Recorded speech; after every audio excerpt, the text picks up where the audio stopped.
Welcome to the National Institute for Industry and Career Advancement Accelerator Series, virtual forums designed to help educate and inform individuals and organizations about the services and solutions they provide to facilitate talent pipeline development and establish innovative registered apprenticeships. Today's virtual forum is Shaping the Future, K-12 to Careers in Manufacturing. This event is presented in partnership with the United States Department of Labor and Western Maricopa Education Center. Now, please welcome NICA's President and CEO, Mike Russo.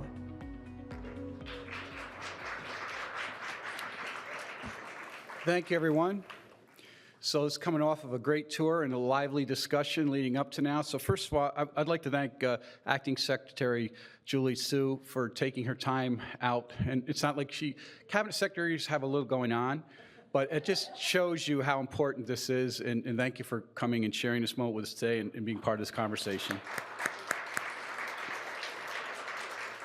I'm always leery to do this because there's no way I can cover everyone, but there's a couple of folks in the audience, I think. So first of all, I think Ken Bennett, the state senator, is in the House, and if you're not, you get credit for being here anyway. So that's great. Thank you for coming today. Aaron Hart from the Office of the Governor, Katie Hobbs, the Director of Strategic Initiatives. So thank you on behalf of the governor, or not on behalf, thank you for representing the governor here today, Aaron.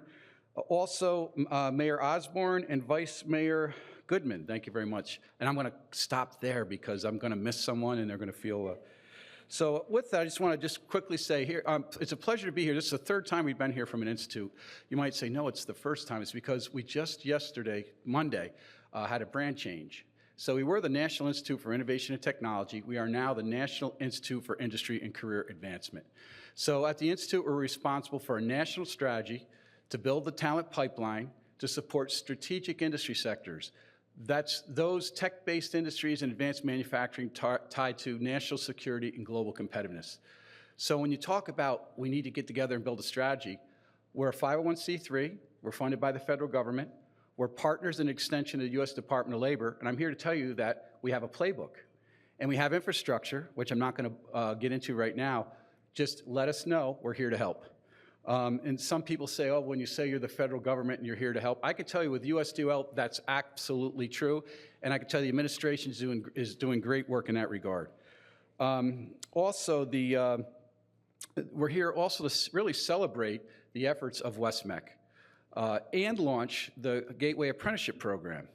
And the reason why they're interrelated is because if it wasn't for the great work that West-MEC has done to get to this point, to connect kids coming out of high school especially, not exclusively, directly to employers, and the way they've done that progressively, right, we wouldn't be here launching the first GAP program in Arizona.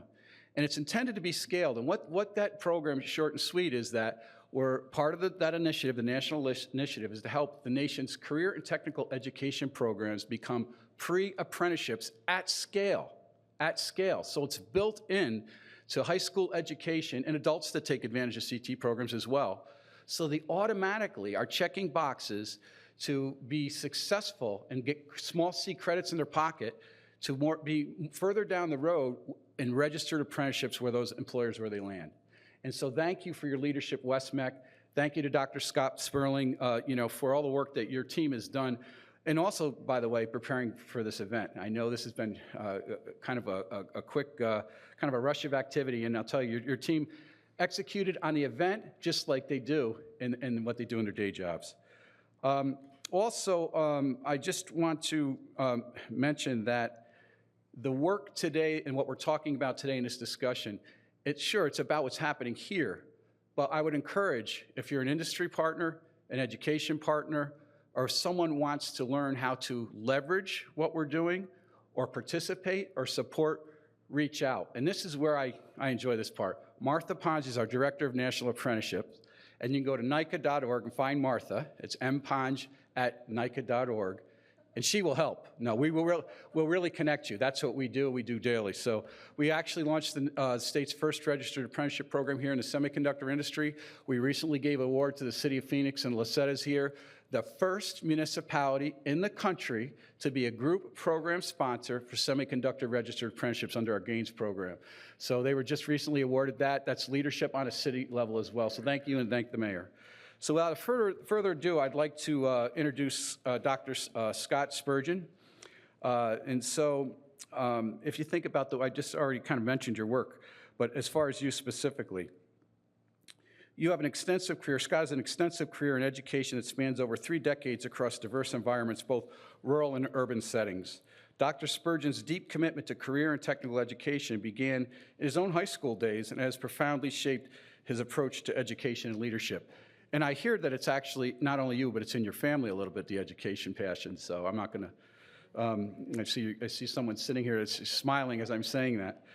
Since taking the helm at West-MEC in 2022, Dr. Spurgeon has applied his rich background in curriculum, instruction, and school leadership to enhance the Institute's offerings, ensuring that career and technical education programs not only meet, but exceed the evolving demands of today's industries.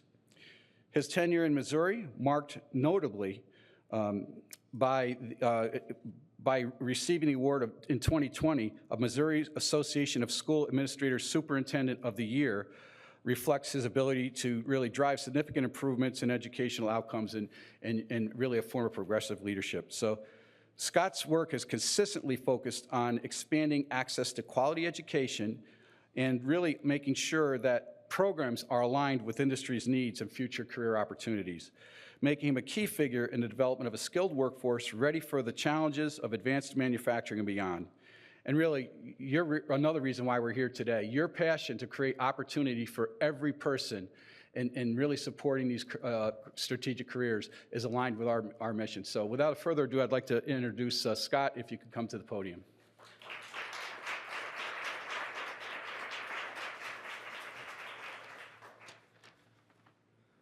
Well, what an introduction that was. Thank you very much, Mike. So thank you, Mike. Good morning and welcome to West-MEC's Southwest Campus. I am Dr. Scott Spurgeon. I'm the superintendent here at West-MEC, and we are honored to host the Shaping the Future K-12 in Careers Manufacturing event, which strengthens West-MEC's mission in preparing students today for tomorrow's careers. From an Arizona career and technical education background, 14 CTE school districts overlay more than 100 member school districts. Each district provides students with career training programs and leadership development. Whether students enter the workforce with credentials and professional skills or continue their post-secondary path or join the military, Arizona CTE district moves students towards economic independence. We have a tagline at West-MEC, which is a faster way forward, and we continue to grow our business partnerships and programs to strengthen Arizona's workforce.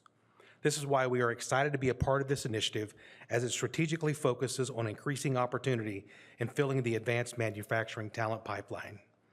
West-MEC is committed to collaborating with NICA to prepare and connect students to high-demand careers in the advanced manufacturing sector. West-MEC is committed to spending more than $14 million to build advanced manufacturing programs on 2 of our campuses and will continue to grow career opportunities in this field. We want to thank Acting Labor Secretary Julie Sue for being here to facilitate conversations that will shape and foster careers in advanced manufacturing. It is exciting that our discussions today will lead to more apprenticeship opportunities and empower students to achieve economic independence. Thank you.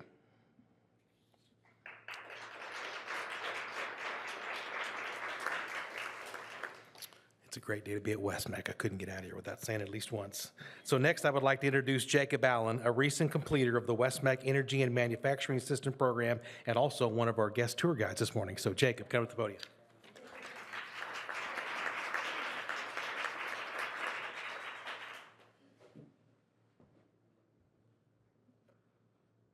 Ladies and gentlemen, first off, I'd like to say thank you for the amazing opportunity I was presented with today. It's just incredible to see what's being done here. This career and technical education I've received here has not only shaped my professional career, but my journey. It played an essential role for me to be able to achieve my personal aspirations, so I'm very thankful for that. I recently completed the Energy and Manufacturing System program here at West-MEC. My next steps are I'm currently enrolled at Estrella Mountain Community College for their Automated Industrial Technology program. I'm taking summer classes as we speak. Got 2 assignments due tonight. I plan on working at Palo Verde Nuclear Power Plant as an auxiliary operator, and I eventually want to own my own business. So thank you. CTE has offered me endless hands-on opportunities and offered me the experience and the practical skills necessary that I need to thrive in today's workforce. Programs like these enable students like myself to bridge our education, directly filling careers in sectors crucial to our economic growth. Now it is in my distinct honor to introduce someone who champions the values of education, workforce development, and equity. Acting Secretary Labor Julie Su, since taking office, sorry, one moment, there's a little bit more, but I'll just continue. Since taking office on March 11, 2023, Acting Secretary Su has spearheaded initiatives that align with the principles we celebrate today, ensuring fair and just workplaces and enhancing pathways that connect Americans to quality jobs and career opportunities. Please join me in welcoming a dedicated leader in workforce development and a committed advocate for educational excellence, Acting Secretary Julie Su.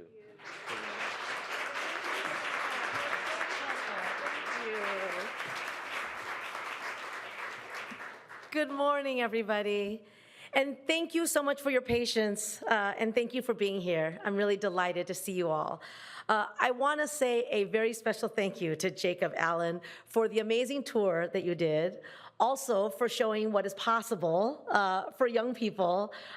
You were truly impressive, and I think everybody who has interacted with you, but even in the little bit that I've gotten to see today, thank you very much for everything that you were doing, and I cannot wait to see what you are going to do for your community, for your family, and for our country. So thank you very, very much. And thank you to everybody who's creating more and more opportunity for young people like Jacob. I do want to acknowledge Mike Russo, who I just saw yesterday in Washington, D.C.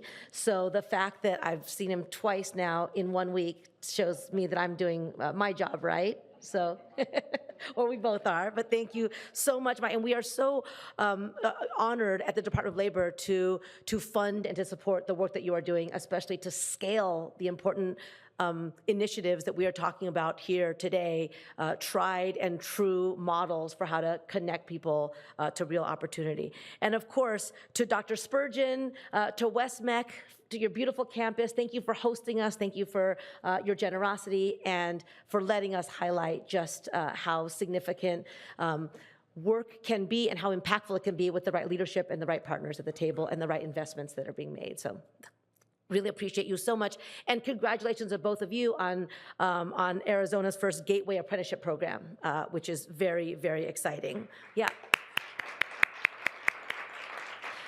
So I wanted to just share a little bit about how what we are talking about today is really both a moment of tremendous opportunity and long-term growth in this country, because it is very much a proof point of President Biden's vision for how we create a stronger country. And that starts with investments, is significant investments in rebuilding roads and bridges, in making sure that industry, including manufacturing, can be done here in the United States, and that clean energy and clean air are not just luxuries, but something that everybody can have. And federal investments can help to drive those things and make them happen. And not just to create those things, but to create good jobs as we make those other things possible. And so that brings us to this conversation about how those good jobs can become opportunities for Jacob and so many others across the country. So in Maricopa County alone, this administration has announced over $15 billion in advanced manufacturing investments. And you all, right, are seeing what that looks like, whether you are a company that has added investments of your own, whether you are West-MEC, who sees a greater need for what you are doing than ever before, or whether you are among the many partners that we've talked to who see that only by working together are we going to be able to connect people to all the many jobs that are being created. And so I wanted to just say one thing about how I see our workforce system. I see our workforce system as infrastructure too. It's roads and bridges that connect people to the good jobs they want and need, and employers to the people that they want and need. But as you all know, that workforce system has also had some of its challenges. It also needs some repair. It needs some rebuilding. It's got some potholes. It's got some cracks. We heard earlier today, sometimes the pre-apprenticeship programs don't seamlessly connect to actual apprenticeship programs. That is broken infrastructure, and we need to fix it. And so much of the work that we are doing and the conversation that we're gonna have right now is about how to build that strong infrastructure that I call the country's opportunity infrastructure. For too long, we've heard that training programs for jobs that might materialize and skills that might be needed was a way of doing workforce development. Not on our watch. We've heard that some communities just don't have the skills, and therefore we've counted them out of opportunity. Not on our watch. The problem is not a lack of skills, it's a lack of a infrastructure that has connected to every single community to provide them with the opportunities in their community. And so that is something that we are very excited to highlight today, how that is happening here, and how this vision of really investing in America, the President's Investing in America agenda, is providing even more opportunity for us to do that and to do that really well. And we know that pre-apprenticeship programs and apprenticeship programs are really the super highways of that workforce infrastructure. So career and technical education, as has already been said, like the work that's being done here at West-MEC, are really a vital part of that opportunity infrastructure. And CTE districts are not just sort of one-off programs, right? They really do give us the opportunity to scale in the way that we need to in this moment. So all the pieces fit together here, and I say this all the time, and I repeat it a lot, which is that we don't want, let me say it like this way, a good training program doesn't end in a job search, it ends in a good job. And that's the kind of interconnected infrastructure that we seek to build. And we can only do that with the partnership of everybody here in this room. So let's talk about the partnership. Let's bring people together to highlight what the interconnected opportunity infrastructure of this country could look like. And I'm going to introduce the panelists. And when I say your name, if you are not already up here, please come on up here. First, of course, Mike Russo, who I've already mentioned. Mike and I were together yesterday at the Department of Labor because he is also on our advisory committee on apprenticeships, really looking at how to scale apprenticeships in this moment of tremendous job creation and scale them in industries in which they have not been as prevalent before. But today, Mike is here as part of his day job as president and CEO of the National Institute for Industry and Career Advancement, or NICA. And we support, again, as I've said, and believe deeply in the work of NICA and in your leadership, Mike. And just, you were such a proselytizer of the model everywhere you go. And with you, I do believe that we are going to be able to expand this model to the whole of Arizona as well as to other parts of the country. So thank you very much for that. I also want to introduce, of course, our host, Dr. Scott Spurgeon, who is the superintendent here of West-MEC. And as you've already heard about him, he has really led the charge here at West-MEC in enhancing the ways that CTE can be utilized, not just as a disconnected program in high schools, but as an interconnected part of how to connect with employer needs, with apprenticeship programs, and create seamless pathways for young people. So thank you so much, Dr. Spurgeon, for your years of award-winning educational leadership experience. I also should mention this, but Dr. Spurgeon started his career, does everyone know this already? As a professional baseball player for the Houston Astros. I thought that was kind of neat. Okay. I am going to now bring up Mike Canada.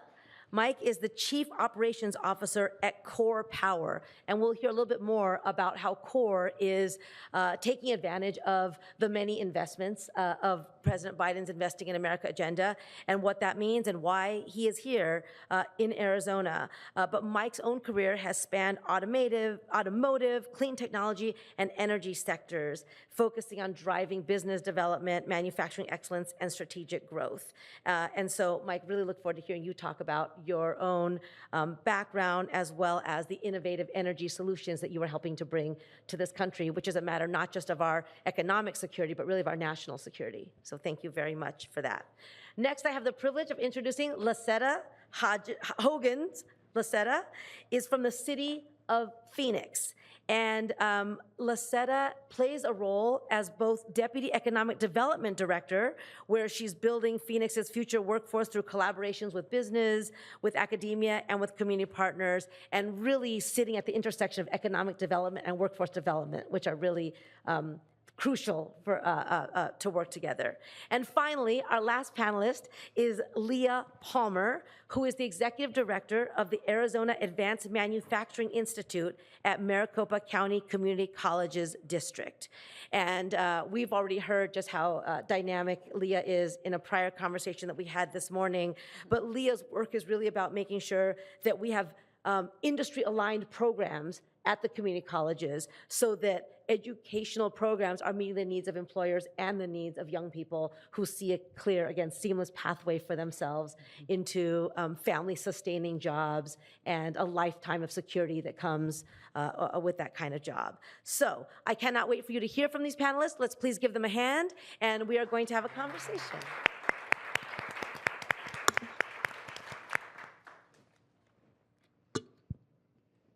Right. So, Mike, I'm actually going to start with you because so much of this work really is about your vision. And I talked about the president's investments in clean energy, in semiconductors, which are really creating an advanced manufacturing boom in this country that we have not seen in a very, very long time. Could you just share, as a Department of Labor registered apprenticeship intermediary, how you and NICA are thinking about how to fulfill the talent pipeline needs of employers in this critical moment? Yeah, absolutely. I would actually state that this is an unprecedented era for investment in industrial policy and in strategic industries. So kudos, right? Yeah. The flip side of that is, how do you make those investments count, right? Which I know keeps you up at night.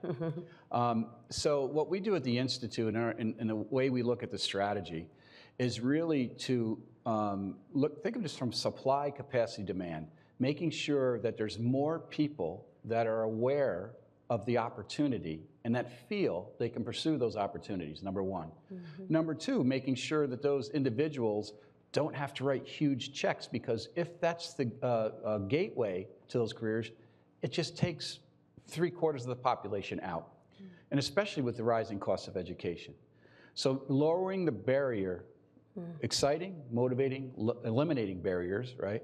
And then really reaching out to populations, leveraging existing assets. For example, the K-12 system. And part of the reasons that we're here today, and it's part of the strategy to answer your question, is we're on a mission, and we will make sure the nation's career and technical education system and public education system is directly connected to those careers, number one. The point you importantly mentioned, not just connected, because you have to succeed. That's the role that we really appreciate the focus from the Office of Apprenticeship and the U.S. Department of Labor. Registered apprenticeships are so very important. And what we're able to do through our infrastructure, the National Talent Hub, we're able to actually credit those people coming out of public education or adults that are just in industries and careers just paying the bills with no degree, same architecture, same infrastructure. We can connect them directly to those employers and give them credit for what they've learned, regardless of where they've acquired that experience. We're also expanding, and I'm going to give a little shout out to the DOL's Veterans and Employment Training Administration Service, VETS, the VETS program. So we're now partnering with VETS, and the intention is to make that talent hub available to all returning service members and their spouses. So if you think about what it takes to broaden the pipeline, you have to get the entire nation's diverse population, haves and have-nots, all access and motivated.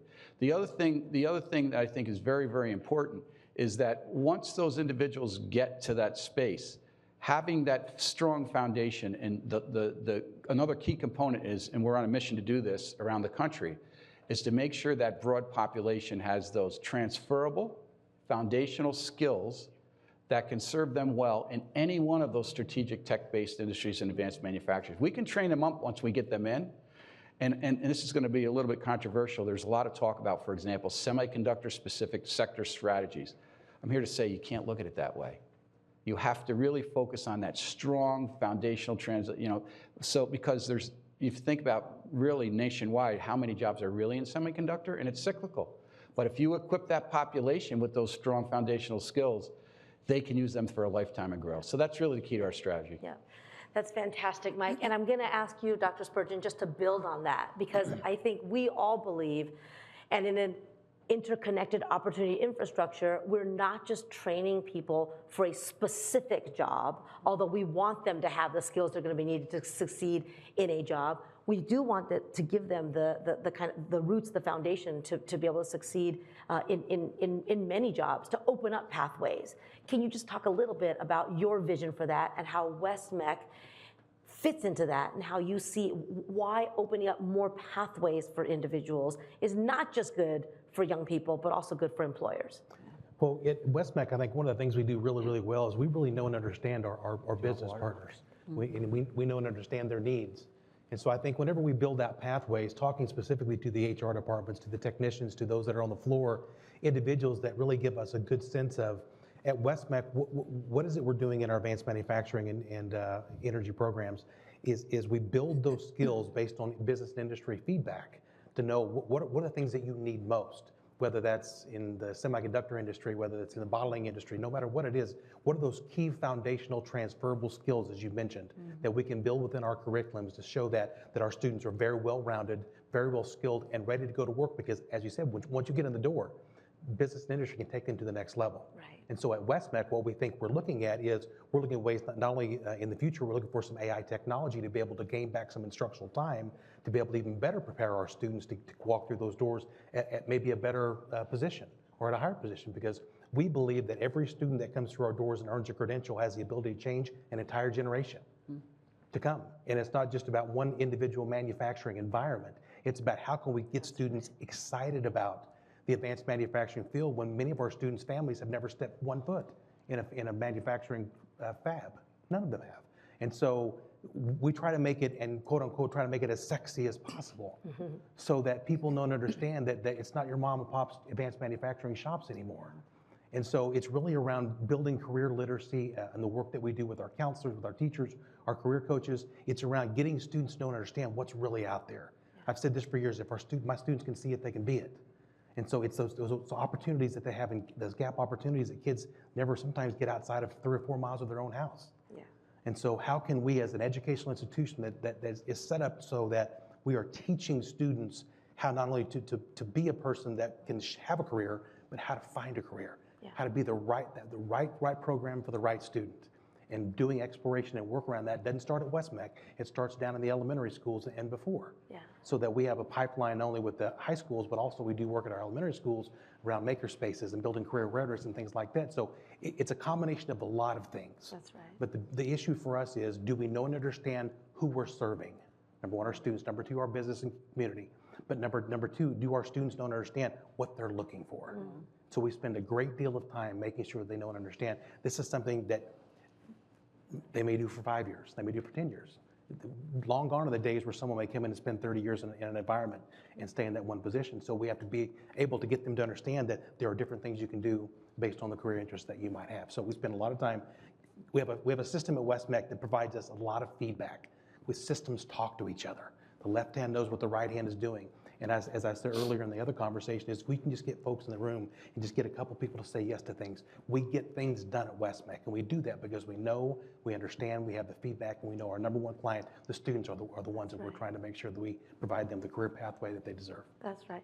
And what was so neat, Dr. Spurgeon, just about being here today, is hearing Jacob and students say they had some idea of what they wanted to do when they got into the program, but they didn't know exactly what even the options were. And programs that open up possible options so that they can find their passion, right, and be 17 and know what they're going to do when they graduate is really, really remarkable. So congratulations on that. And thank Absolutely. you for it. What the other thing really interesting is oftentimes students don't realize, like for our students that are in the automotive program, they don't realize they can go to work for John Deere, they can go to work for multiple manufacturers. Right. It doesn't necessarily have to be for GMC, Ford, Mercedes, Porsche, things like that. It opens the opportunities for students when they know and understand AI technology is going to level the playing field. Yeah. So that regardless of who's in the classroom, all the standards, all the information, all the technology skills are all standardized for all kids that come to those programs. Fantastic.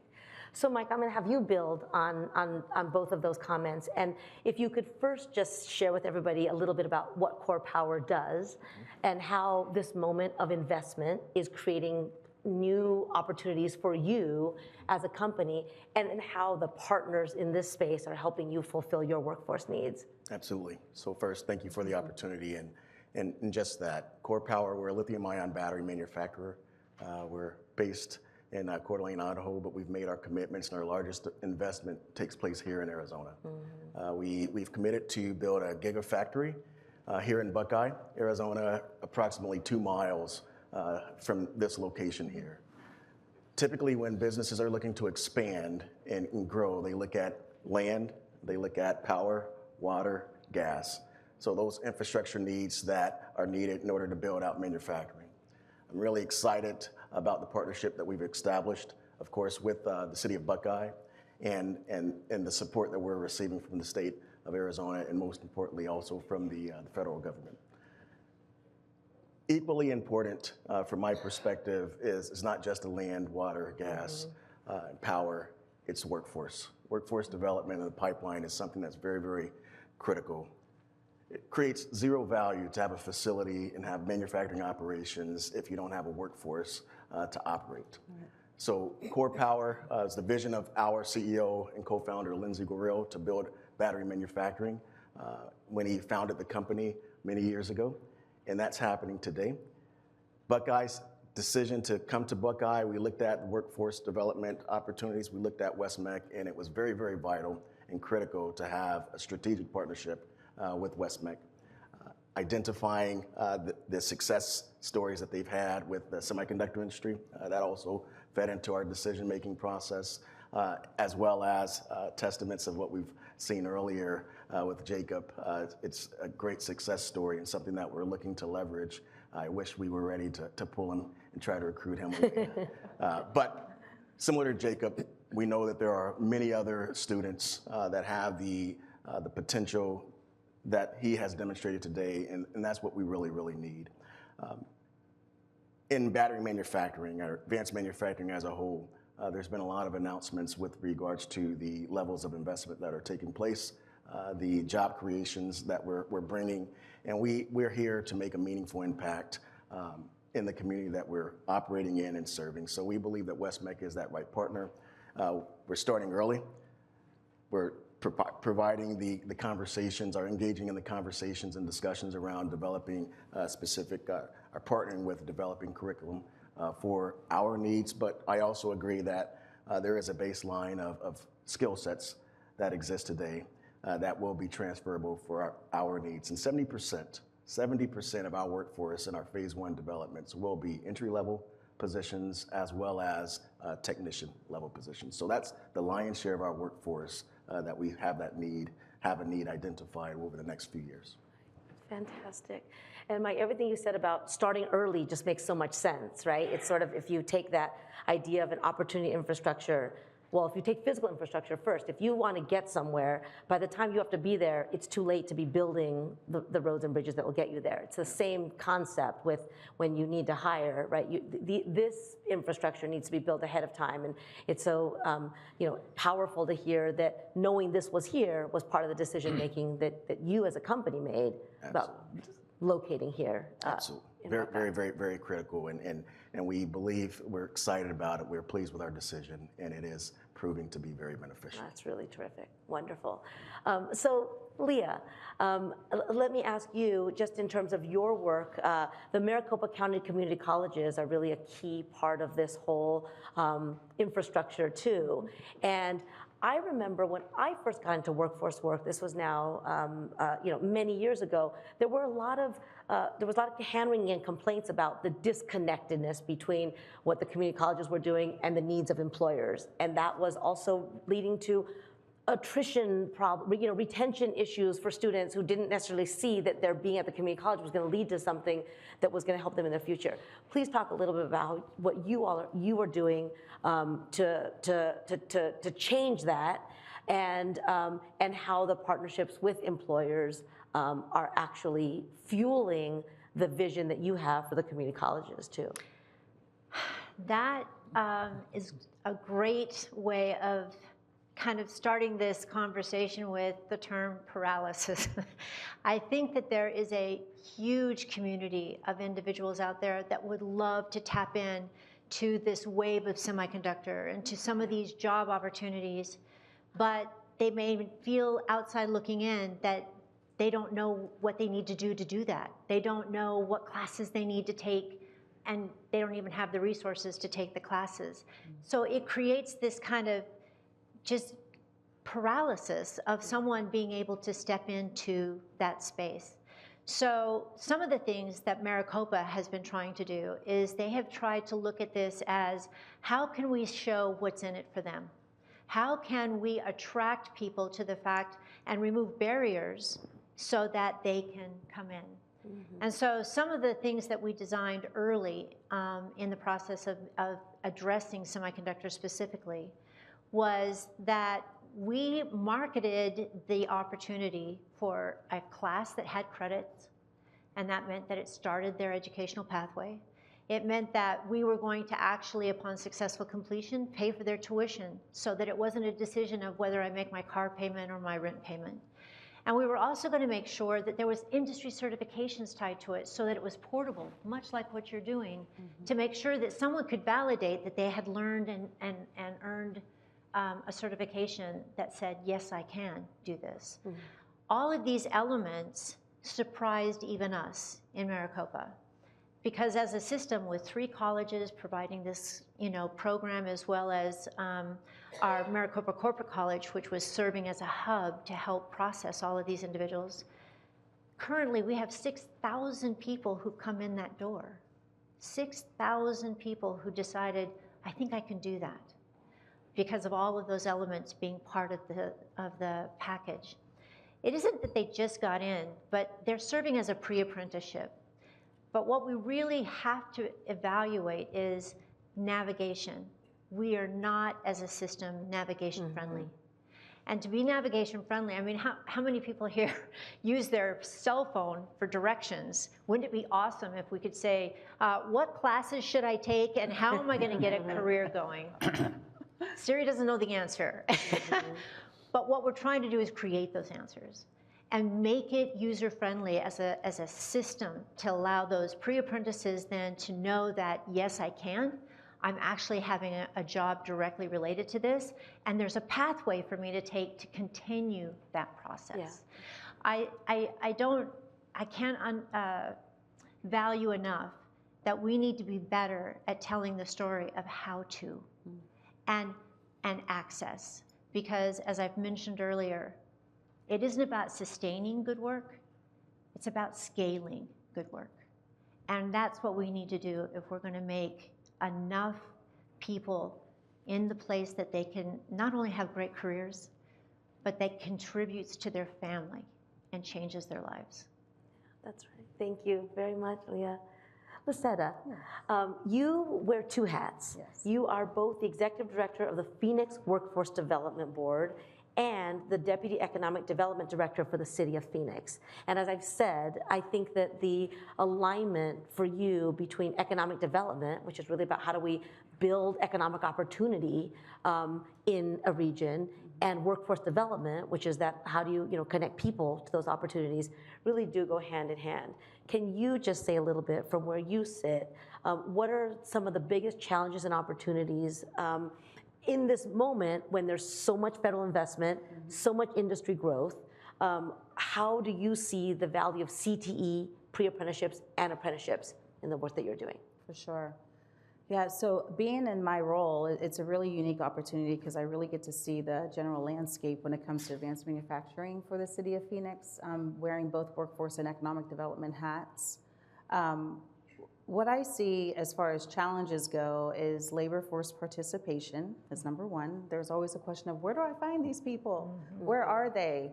And then, so labor force participation, skills gap.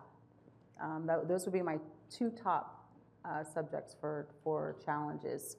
Skills gap meaning, kind of going along with Leah shared, there's a lot of individuals that don't even understand a lot of the advanced manufacturing opportunities that are here in our valley. They don't know core power. They're not familiar, these are not familiar company names to them, to their families. Semiconductor, what does that even mean? So how we're trying to address that challenge, and particularly our workforce board has actually established a community of practice called Phoenix Workforce Coalition. And so with that, we're actually bringing together employers and workforce partners so that we can provide education to our workforce partners about the activity that is happening here in Phoenix and in our metropolitan area, and also actually to be able to hear from our workforce partners so that to hear from our employer partners from a workforce partner standpoint so that they can understand how, as they're working with their talent pool, how to develop them and to get them skilled ready into these great high-tech, high-wage jobs that we have here in the Phoenix area. So that's one of the ways that we're addressing it. We also see the value tremendously in pre-apprenticeship and apprenticeship programs. We saw a need for this space. We think that the Earn and Learn model is really embedded into everything we do within the Workforce Innovation and Opportunity Act. And so it just makes perfect sense, right? Especially for addressing those scenarios where we have a challenge with labor force participation and also skills gap. We're able to address that by utilizing more pre-apprenticeship and apprenticeship programs. Yeah, that's right. Yeah. I want to do a couple of lightning round questions because we don't have a whole lot of time left, but I hate when these panels don't provide some opportunity for some engagement and conversation among experts who are sitting together. So one lightning round question, which I know this is not an easy question, but it feels like everybody alluded to how we create opportunity for all, how we make sure that those who might otherwise be left behind, who haven't seen themselves in that job yet, who may not know this job even exists, how is what you are doing, or what we are all doing together, providing opportunity for those who would otherwise be left behind to make sure that doesn't happen this time? Lightning round in 10 seconds, what are you doing? All right, I'll jump in only to fill the void while the lightning's striking. I don't want to. So I'll tell you, one of the keys to all this is really collaboration. There's great work. I mean, we have a national role. We work in every state. We're in 17 states with registered apprenticeship programs. We have 85 employers in a year and a half, 5,000 apprentices in semiconductor nanotechnology. There's great work everywhere. If people would just collaborate around the themes that we're talking about, we don't have to invent the wheel. We have to share the playbook, share the infrastructure, and don't worry about credit. That's one of the things I really like about the Institute. 501c3 government contractor, we don't run for office, we can be under the radar. Take credit for it and use what the Department of Labor has paid. Your point about infrastructure, the administration, hard and soft infrastructure investments, call it soft infrastructure. You can't operate a factory of any type without labor. That's right. They talk about Moore's Law. You think you're reaching the limits of physical, Moore's Law? No talent, that's the talent brick wall. I would say collaborate, let the egos go, embrace what you've learned from others. The community practice idea on a regional level is great, but that would be, I'm hoping someone else jumps in. I've been singing and dancing, but somebody raised their hand here, right? But yeah, Mike? I would just add on to that, Mike, and share that along your collaboration, we had talked earlier about alignment within our systems. And so to your point, then we talked about how we were often operating in silos. Well, there's so much activity happening here. It's like, you can't do that. It's impossible.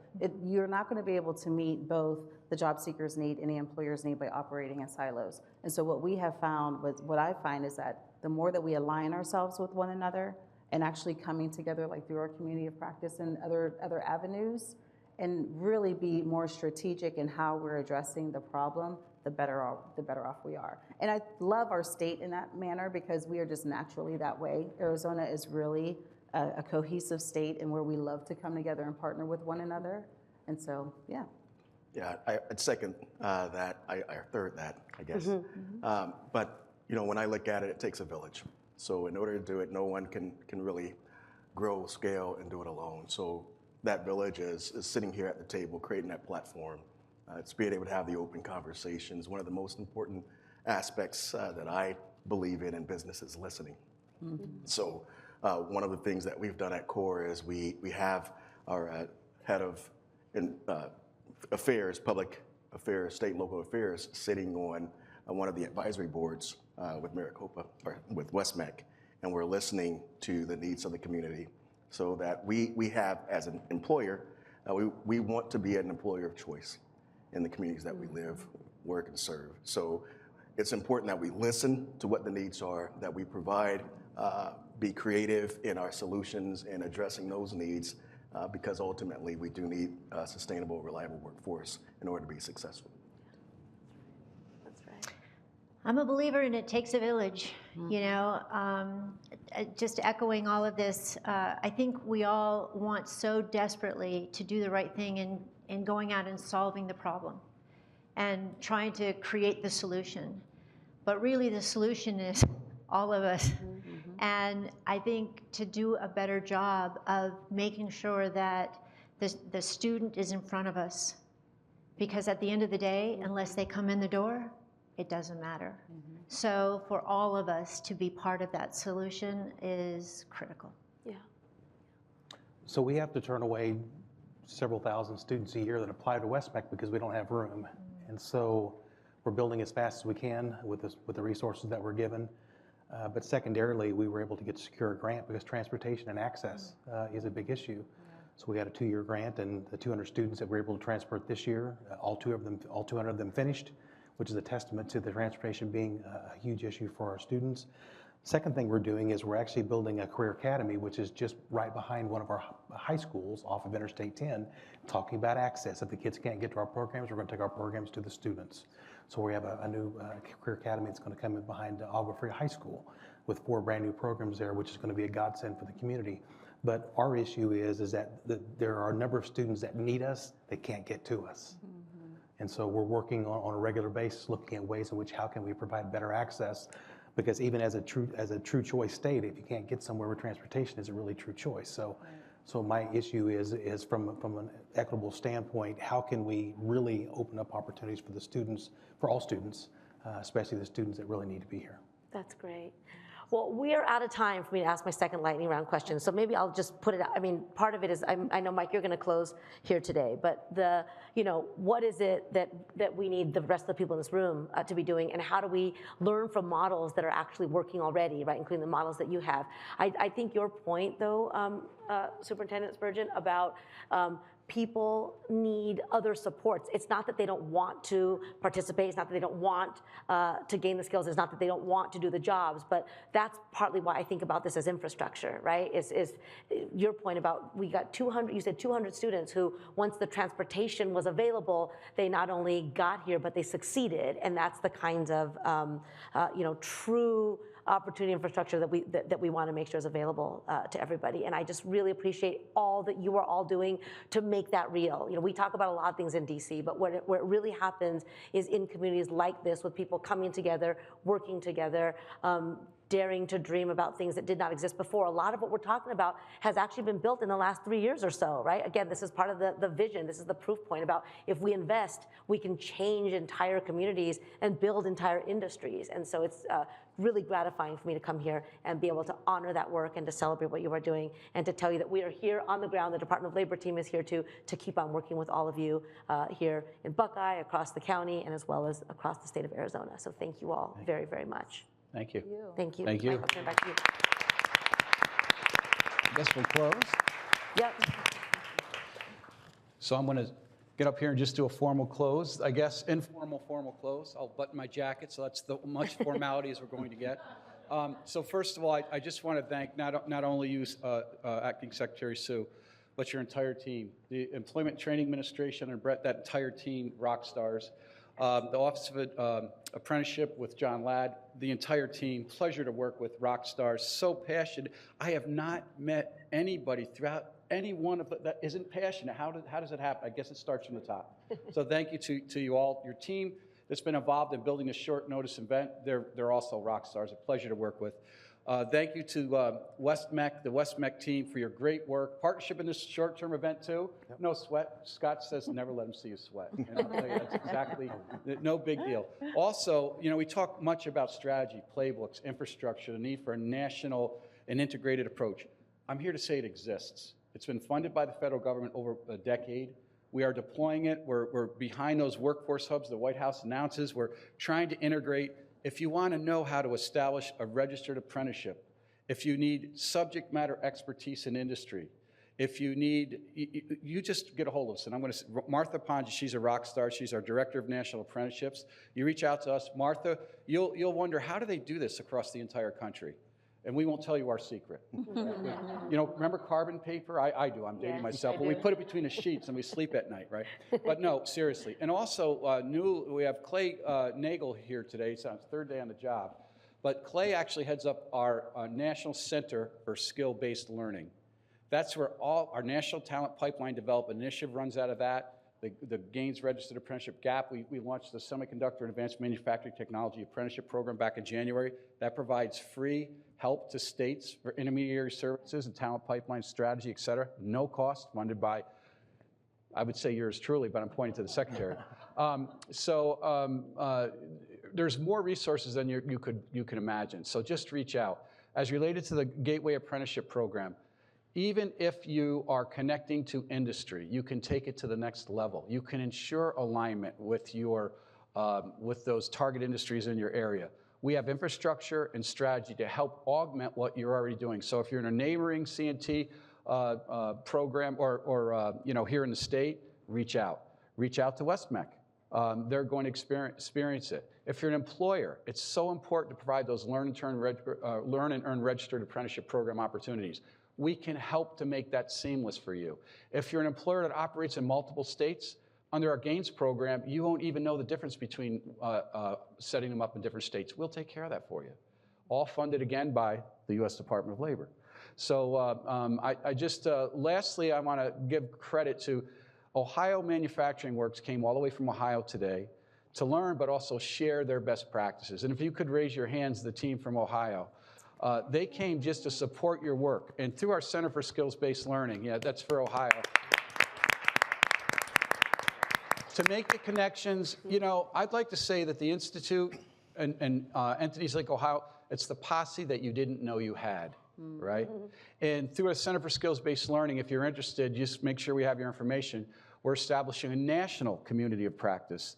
So you all can either share it in group form or peel off and do your secret sauce with someone else and you don't want any. We don't really care. We just wanted to your point, share those best practices and support your work. Lastly, I just want to say this is not about the Institute, it's not about the Department of Labor. We have a strong partnership with the Extension Department of Labor. It's about the work that you all are doing. We're here because of your work. This is about you, not about any of us, right? And so just keep doing the good work. You already have the village, right? It's growing every day. And we're just so lucky and happy to be supporting you. So thank you for those that are online. Thank you to all for taking your time here today. Thank you for the Secretary for showing up. Again, not that a Cabinet Secretary has anything else going on. But thank you all. Thank you all. Thank you for joining us today. Please be sure to complete the poll questions before leaving the virtual forum. A recording of this event, as well as information on upcoming webinars, will be available on NICA's website. For more information about the National Institute for Industry and Career Advancement and its programs, visit nica.org.